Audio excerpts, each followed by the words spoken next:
This being Tuesday, he could walk over to his favorite haunt immediately after lunch and stay there till dinner time. No gallery connected Wayndale College library with any of their dealings, but it was intimately and securely connected with Pnin's heart. He walked past the great bronze figure of the first president of the college, Alpheus Fries, in sports cap and knickerbockers, holding by its horns the bronze bicycle he was eternally about to mount, judging by the position of his left foot, forever glued to the left pedal. There was snow on the saddle and snow in the absurd basket that recent pranksters had attached to the handlebars. Hooligani, fumed Pnin, shaking his head, and slipped slightly on a flag of the path that meandered down a turfy slope among the leafless elms. Beside the big book under his right arm, he carried in his left hand a briefcase, an old Central European-looking black portfolio, and this he swung rhythmically by its leathern grip as he marched to his books, to his scriptorium in the stacks and his paradise of Russian lore. An elliptic flock of pigeons in circular volation, soaring gray, flapping white, and then gray again, wheeled across the limpid pale sky above the college library. A train whistled afar as mournfully as in the steppes. A skimpy squirrel dashed over the patch of sunlit snow, where a tree trunk's shadow, olive green on the turf, became grayish-blue for a stretch, while the tree itself, with a brisk, scrabbly sound, ascended naked into the sky, where the pigeon swept by for a third and last time. The squirrel, invisible now at its crotch, chattered, scolding the delinquents who would pot him out of the tree. Pnin, on the dirty black ice of the flagged path, slipped again, threw up one arm in an abrupt convulsion, regained his balance, and with a solitary smile stooped to pick up Zoll van Flit, which lay wide open on a snapshot of Russian pasture with Leopold Tolstoy trudging across it toward the camera and some long-maned horses behind him, their innocent heads turned toward the photographer too. Vi boju v stranství volně. In flight and travel, or in waves, or in the Wayndale campus. Gently, champing his dentures, which retained a sticky layer of cottage cheese, Pnin went up the slippery library steps. Like so many aging college people, Pnin had long ceased to notice the existence of students on the campus, in the corridors, in the library, anywhere in brief, save in functional classroom concentrations. In the beginning, he had been much upset by the sight of some of them, their poor young heads on their forearms, fast asleep among the ruins of knowledge. Now, except for a girl's comely nape here and there, he saw nobody in the reading room. Miss Thayer was at the circulation desk. Her mother and Miss Clement's mother had been first cousins. "How are you today, Professor Pnin?" "I am very well, Miss Thayer."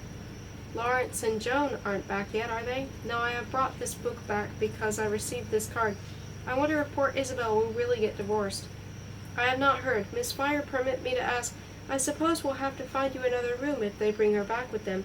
Miss Thayer permit me to ask something or other. This card which I received yesterday, could you maybe tell me who is the other reader? Let me check." She checked. The other reader proved to be Timothy Pnin. Volume 18 had been requested by him the Friday before. It was also true that this volume 18 was already charged to this Pnin, who had had it since Christmas and now stood with his hands upon it, like an ancestral picture of the magistrate. "It can't be," cried Pnin. "I requested on Friday volume 19, year 1947, not 18, year 1940. But look, he wrote volume 18 anyway. 19 is still being processed. Are you keeping this?" 1819, muttered Pnin. "There is not great difference. I put the year correctly. That is important." "Yes, I still need 18, and send to me a more efficient card when 19 available." Growling a little, he took the unwieldy, abashed book to his favorite alcove and laid it down there, wrapped in his muffler. They can't read, these women. The year was plainly inscribed. As usual, he marched to the periodicals room, and there glanced at the news in the latest, Saturday, February 12th, and this Tuesday, oh careless reader, issue of the Russian language daily published since 1918, an immigrant group in Chicago. As usual, he carefully scanned the advertisements. Dr. Popov, photographed in his new white smock, promised elderly people new vigor and joy. A music corporation listed Russian phonograph records for sale, such as Broken Life, A Waltz, and the Song of a Frontline Chauffeur. A somewhat Gogolian mortician praised his verses deluxe, which were also available for picnics. Another Gogolian person in Miami offered a 2-room apartment for non-drinkers, Delia Trezvi, among fruit trees and flowers, while in Hammond, a room was wistfully being let in a small, quiet family. For no special reason, the reader suddenly saw, with passionate and ridiculous lucidity, his parents, Dr. Pavel Pnin and Valeria Pnin, he with a medical journal, she with a political review, sitting in 2 armchairs, facing each other in a small, cheerfully lighted drawing room on Galerinyaya Street, St. Petersburg, 40 years ago. He also perused the current item in a tremendously long and tedious controversy between 3 emigre factions. It had started by Faction A's accusing Faction B of inertia and illustrating it by the proverb, "He wishes to climb the fir tree but is afraid to scrape his shins." This had provoked an acid letter to the editor from an old optimist entitled "Fir Trees and Inertia," and beginning, "There is an old American saying, 'He who lives in a glass house should not try to kill 2 birds with 1 stone.'" In the present issue, there was a 2,000-word feuilleton contributed by a representative of Faction C, and headed "On Fir Trees, Glass Houses, and Optimism," and Pnin read this with great interest and sympathy. He then returned to his Carol for his own research. He contemplated writing a petit histoire of Russian culture, in which a choice of Russian curiosities, customs, literary anecdotes, and so forth would be presented in such a way as to reflect in miniature la grande histoire, major concatenations of events.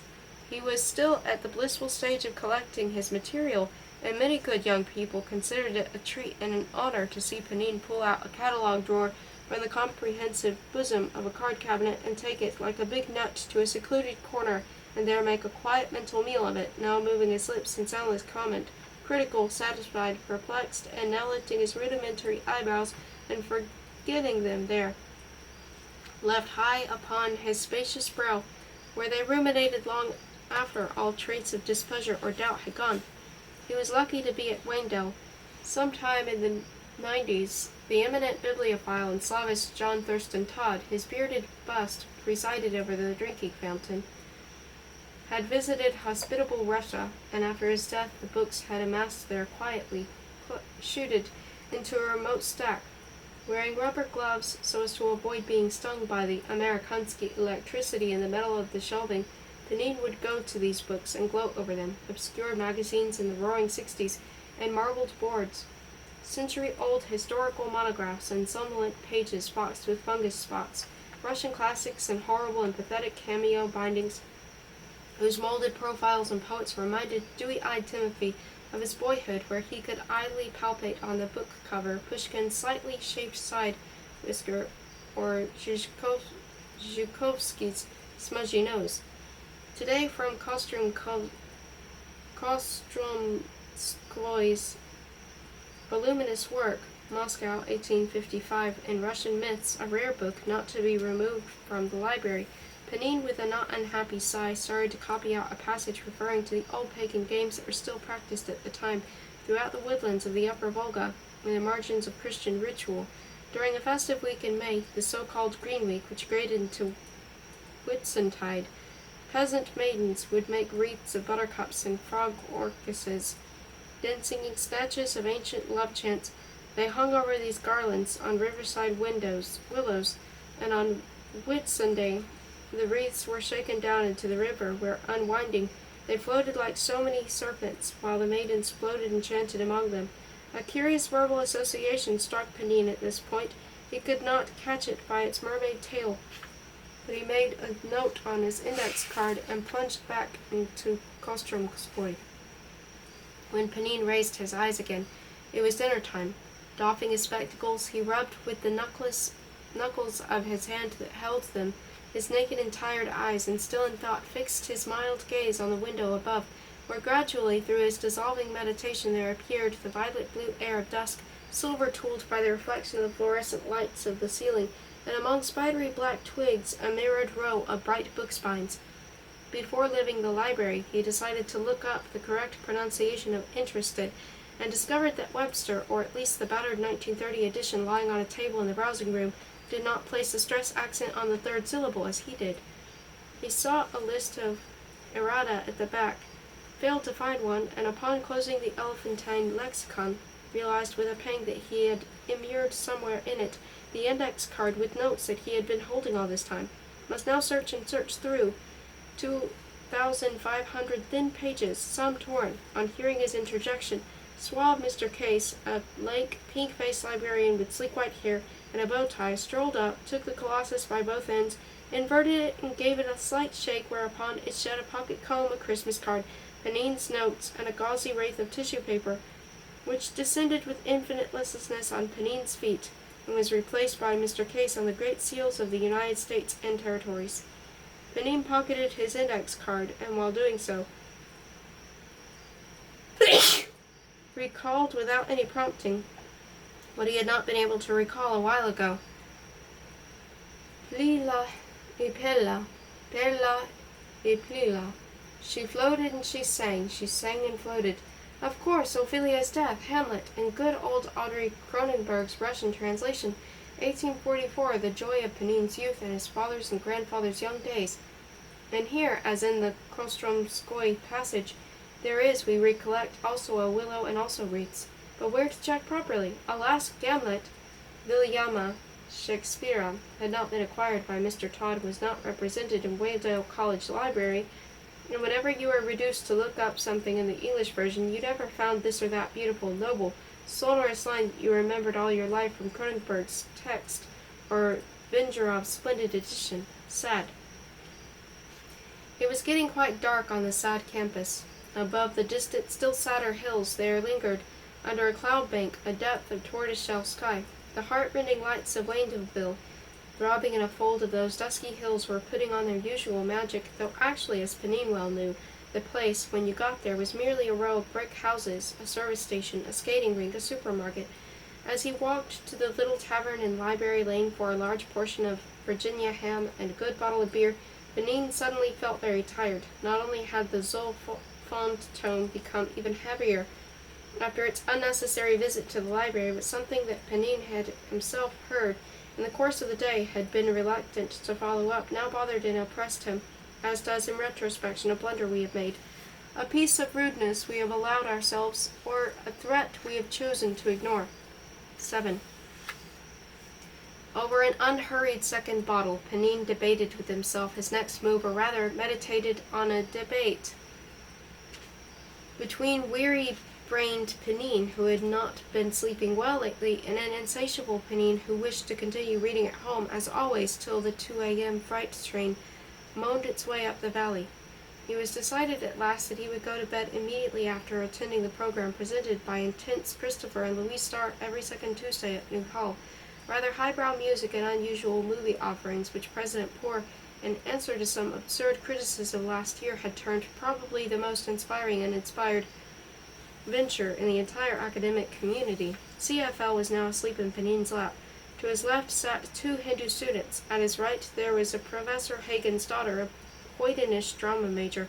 Komarov, thank goodness, was too far behind for his scarcely interesting remarks to carry the first part of the program. 3 ancient movie shorts bored our friends. That cane, that bowler, that white face, those bleak arched eyebrows, those twitchy nostrils meant nothing to him. Whether the incomparable comedian danced in the sun with chapleted nymphs near a waiting cactus, or was prehistoric man, the supple cane now a supple club, or was glared at by burly Max Swing at a hectic nightclub, old-fashioned, humorless Pnin remained indifferent. Clown, he snorted to himself. Even Glupshkin and Max Linder had used to be more comical. The second part of the program consisted of an impressive Soviet documentary film made in the late 40s. It was supposed to contain not a jot of propaganda, to be all sheer art, merrymaking, and the euphoria of proud toil. Handsome, unkempt girls marched in an immemorial spring festival, with banners bearing the snatches of old Russian ballads such as Ruki Prok ot Kore, Bah les mains devant la Corée, La Paz Vencera a la guerra. Der Fried besieged den Krieg. A flying ambulance was shown crossing a snowy range in Tajikistan. Kyrgyz actors visited a sanatorium for coal miners among palm trees and staged there a spontaneous performance. On a mountain pasture somewhere in legendary Ossetia, a herdsman reported by portable radio to the local Republic's Ministry of Agriculture on the birth of a lamb. The Moscow metro shimmered in its columns and statues, and 6 would-be travelers seated on 3 marble benches. A factory worker's family spent a quiet evening at home, all dressed up in a parlor choked with ornamental plants, under a great silk lampshade. 8,000 soccer fans watched a match between Torpedo and Dynamo. 8,000 citizens at Moscow's electrical equipment plant unanimously nominated Stalin candidate from the Stalin election district of Moscow. The latest Zem passenger model started out with a factory worker's family and a few other people for a picture in the country. And then, I must not, oh, it's idiotical, said Pnin to himself, and he felt unaccountably, ridiculously, humiliatingly, his tear glands discharged their hot, infantine, uncontrollable fluid. In a haze of sunshine projecting in vaporous shafts between the white boles of birches, drenching the pendulous foliage, trembling in islets upon the bark, dripping onto the long grass, shining and smoking among the ghosts of racemos, bird cherries, and scumbled bloom. A Russian wildwood enveloped in the Rambler. It was traversed by an old forest road with 2 soft furrows and a continuous traffic of mushrooms and daisies. The Rambler still followed in mind that road as he trudged back to his anachronistic lodgings. Was again the youth who had walked through those woods with a fat book under his arm. The road emerged into the romantic, free, beloved radiance of a great field unmowed by time. The horses galloping away and tossing their silvery manes among the tall flowers. As drowsiness overcame Pnin, who was now fairly snug in bed with 2 alarm clocks alongside, one set at 7:30, the other at 8, clicking and clunking on his night table. Komarov, in a sky-blue shirt, bent over the guitar he was tuning. A birthday party was in progress, and calm Stalin cast with a thud his ballot in the election of governmental pallbearers. In fight we travel, waves or Windale. Wonderful, said Dr. Bodo von Volternfels, raising his head from his writing. Pnin had all but lapsed into velvety oblivion when some frightful accident happened outside. Groaning and clutching at its brow, a statue was making an extravagant fuss over a broken bronze wheel, and then Pnin was awake, and a caravan of lights and of shadowy humps progressed across the window shade. A car door slammed, a car drove off, a key unlocked the brittle, transparent house, 3 vibrant voices spoke. The house and the chink under Pnin's door lit up with a shiver. It was a fever, it was an infection. In fear and helplessness, toothless, night-shirted Pnin heard a suitcase one-leggedly but briskly stomping upstairs, and a pair of young feet tripping up steps so familiar to them, and one could already make out the sound of eager breathing. In fact, the automatic revival of happy homecomings from dismal summer camps would have actually had Isabel kick open Pnin's door, had not her mother's warning yelp stopped her in time.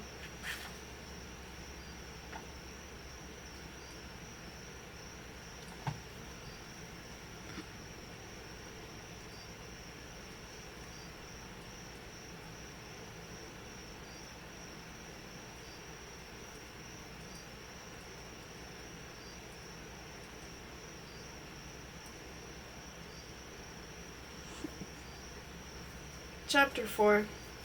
The king, his father, wearing a very white sports shirt, open at the throat and a very black blazer, sat at a spacious desk whose highly polished surface twinned his upper half in reverse, making of him a kind of court card. Ancestral portraits darkened the walls of the vast paneled room.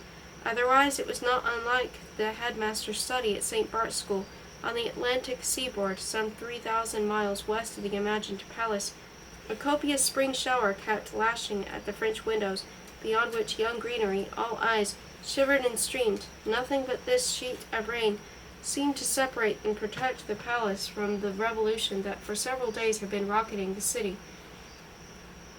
Actually, Victor's father was a cranky refugee doctor, whom the lad had never much liked and had not seen now for almost 2 years.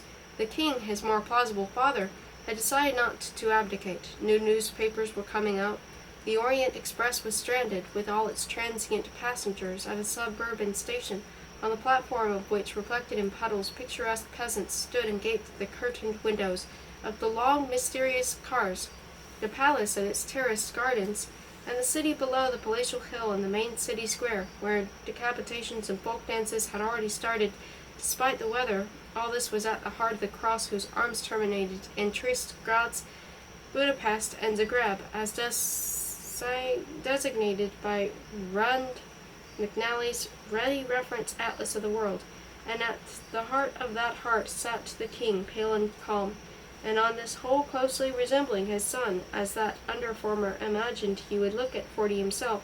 Pale and calm, a cup of coffee in his hand, his back to the emerald and grey window, the king sat listening to a masked messenger, a corpulent old nobleman in a wet cloak, who had managed to make his way through the rebellion to the train from the besieged council hall to the isolated palace. "Abdication, 1/3 of the alphabet," coldly quipped the king, with a trace of an accent. "The answer is no. I prefer to the unknown quantity of exile." Saying this, the king, a widower, glanced at the desk photograph of a beautiful dead woman, at those great blue eyes, that carmine mouth. It was a colored photo, but not fit for a king, but no matter. The lilacs, in sudden premature bloom, wildly beat, like shut-out maskers, at the dripping panes. The old messenger bowed and walked backward through the wilderness of the study, wondering secretly whether it would not be wiser for him to leave history alone and make a dash for Vienna, where he had some property. Of course, Victor's mother was not really dead. She had left his everyday father, Dr. Eric Wendt, now in South America, and was about to be married in Buffalo to a man named Church. Victor indulged night after night in these mild fantasies, trying to induce sleep in his cold cubicle, which was exposed to every noise in the restless storm. Generally, he did not reach that crucial flight episodes when the king alone, solus rex, as chess problem makers term royal solitude, paced a beach on the Bohemian Sea, at Tempest Point, where Percival Blake, a cheerful American adventurer, had promised to meet him with a powerful motorboat. Indeed, the very act of postponing that thrilling and soothing episode, the very protection of its lure, coming as it did on top of the repetitive fantasy, formed the main mechanism of its soporific effect.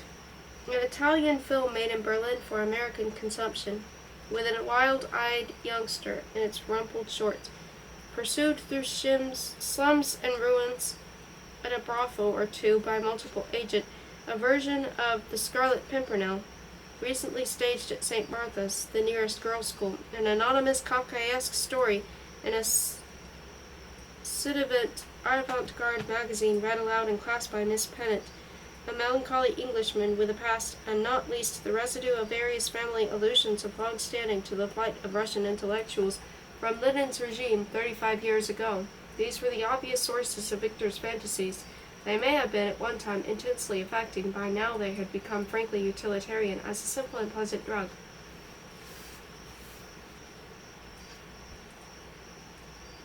2.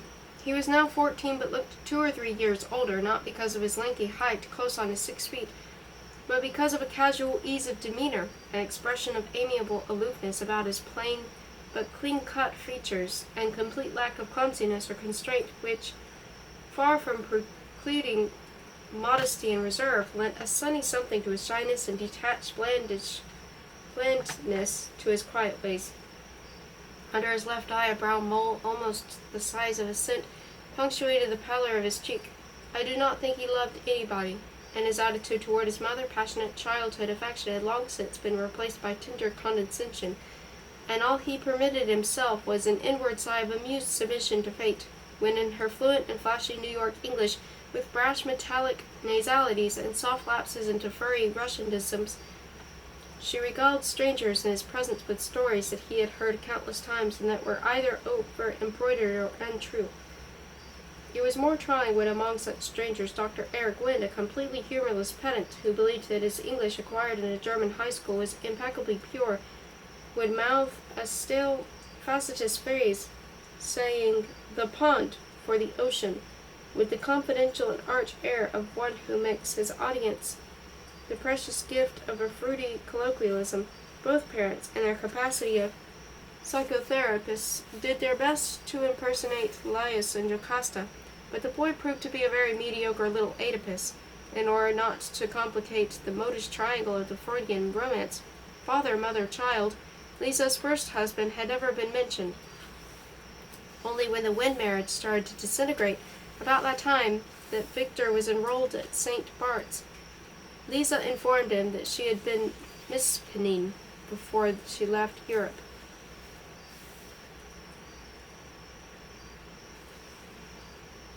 She told him that this former husband of hers had migrated to America too. In fact, he would soon see Victor, and since everything Liza alluded to opening her radiant black-lashed blue eyes invariably took on a veneer of mystery and glamour, the figure of the great Timothy Pnin, scholar and gentleman, teaching a practically dead language at the famous Waynedale College some 300 miles northwest of St. Bart's, acquired in Victor a hospitable mind, a curious charm, a family resemblance to those Bulgarian kings or Mediterranean princes who used to be world-famous experts in butterflies or seashells. He therefore experienced pleasure when Professor Pnin entered into a staid and decorous correspondence with him. A first letter, couched in beautiful French, but very indifferently typed, was followed by a picture postcard representing the gray squirrel. The card belonged to an educational series depicting our mammals and birds. Pnin had acquired the whole series specially for the purpose of the correspondence. Victor was glad to learn that squirrel came from a Greek word which meant shadow tail. Pnin invited Victor to visit him during the next vacation, and informed that the boy would meet him at Waynedale bus station. "To be recognized," he wrote in English, "I will appear in dark spectacles and hold a black briefcase with my monogram in silver."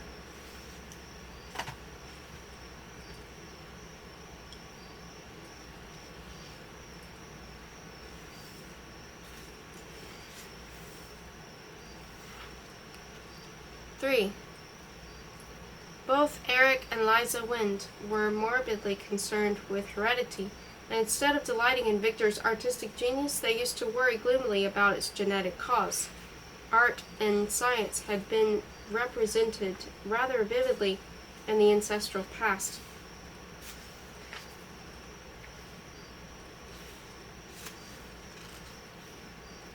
Should one trace Victor's passion for pigments back to Hans Andersen, no relation to the bedside Dane, who had been a stained glass artist in Lubeck before losing his mind and believing himself to be a cathedral, soon after his beloved daughter married a gray-haired Hamburg jeweler, author of a monograph on sapphires and Eric's maternal grandfather?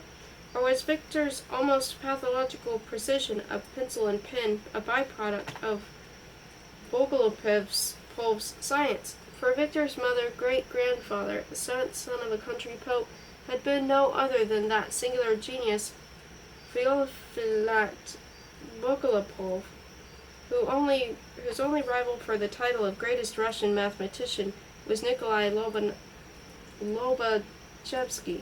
One wonders. Genius is nonconformity. At 2, Victor did not make little spiral scribbles to express buttons or portholes, as a million tots do. Why not you? Lovingly, he made his circles perfectly round and perfectly closed. A 3-year-old child, when asked to copy a square, shapes one recognizable corner, and then its content, to render the rest of the outline as wavy or circular. But Victor at 3 not only copied the researchers, Dr. Liza Wind's far from ideal square with contemptuous accuracy, but added a smaller one beside the copy. He never went through that initial stage of graphic activity when infants draw Kopffüßlers, tadpole people, or Humpty Dumptys with L-like legs, and arms ending in rake prongs with. In fact, he avoided the human form altogether, and when pressed by Papa, Dr. Eric Wind, to draw Moa, Dr. Eliza Wind responded with a lovely undulation, which he said was her shadow on the new refrigerator. At 4, he evolved an individual stipple. At 5, he began to draw objects in perspective, a side wall nicely foreshortened, a tree dwarfed by distance, one object half masking another, and at 6, Victor already distinguished what so many adults never learn to see, the color of shadows. No difference in tint between the shadow of an orange and that of a plum or of an avocado pear.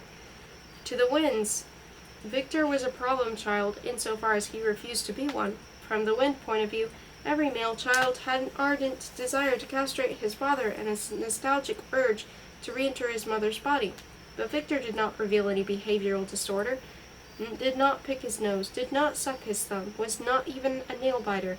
Dr. Wind, with the object of eliminating what he, a radiophile, termed the static of personal relationship, had his impregnable child tested psychometrically at the Institute by a couple of outsiders, young Dr. Stern and his smiling wife. I am Louis, and this is Christina. But the results were either monstrous or nil. The 7-year-old subject scored on the so-called Goodenough drawing of an animal test a sensational mental age of 17, but on being given a Fairview adult test promptly sank to the mentality of a 2-year-old. How much care, skill, the inventiveness have gone to devise those marvelous techniques. What a shame that certain patients refuse to cooperate. There is, for instance, the Kent-Rolsanoff absolutely free association test, in which little Joe or Jane is asked to respond to a stimulus word, such as table, duck, music, sickness, thickness, low, deep, long, happiness, fruit, mother, mushroom. There is the charming Deve interest attitude game, a blessing on rainy afternoons, in which little Sam or Ruby is asked to put a little mark in front of the things about which he or she feels sort of fearful, such as dying, falling, dreaming, cyclones, funerals, father, night, operation, bedroom, bathroom, converge, and so forth. And there is the Augusta Angst abstract test, in which the little one, das Klein, is made to express a list of terms, groaning, pleasure, darkness, by means of unlifted lines. And there is, of course, the doll play, in which Patrick or Patricia is given 2 identical rubber dolls and a cute little bit of clay, which Pat must fix on one of them before he or she starts playing. And oh, the lovely dollhouse, with so many rooms and lots of quaint miniature objects, including a chamber pot no bigger than a couple, or a medicine chest, and a poker, and a double bed, and even a pair of teeny-weeny rubber gloves in the kitchen. And you may be as mean as you like and do anything you want to Papa Doll if you think he is beating Mama Doll when they put out the lights in the bedroom. But bad Victor would not play with Lou and Tina, ignored the dolls, stuck out all the listed words, which was against the rules, and made drawings of no subhuman significance whatever. Nothing of the slightest interest to therapists could Victor be made to discover in those beautiful, beautiful Rorschach ink blots, wherein children see or should see all kinds of things, seascapes, escapes, capes, the worms of imbecility, neurotic tree trunks, erotic galoshes, umbrellas, and dumbbells. Nor did any of Victor's casual sketches represent the so-called mandala, a term supposedly meaning in Sanskrit a magic ring, and applied by Dr. Young and others to any doodle in the shape of a more or less fourfold spreading structure, such as a halved mangosteen or a cross, or the wheel on which egos are broken like morphos, or more exactly the molecule of carbon with its 4 valences and that main chemical component of the brain automatically magnified and reflected on paper. The Sterns reported that unfortunately the psychic value of Victor's mind pictures and word associations is completely obscured by the boy's artistic inclinations, and thenceforth the Wind's little patient, who had trouble in going to sleep and lacked appetite, was allowed to read in bed till after midnight and evade oatmeal in the morning.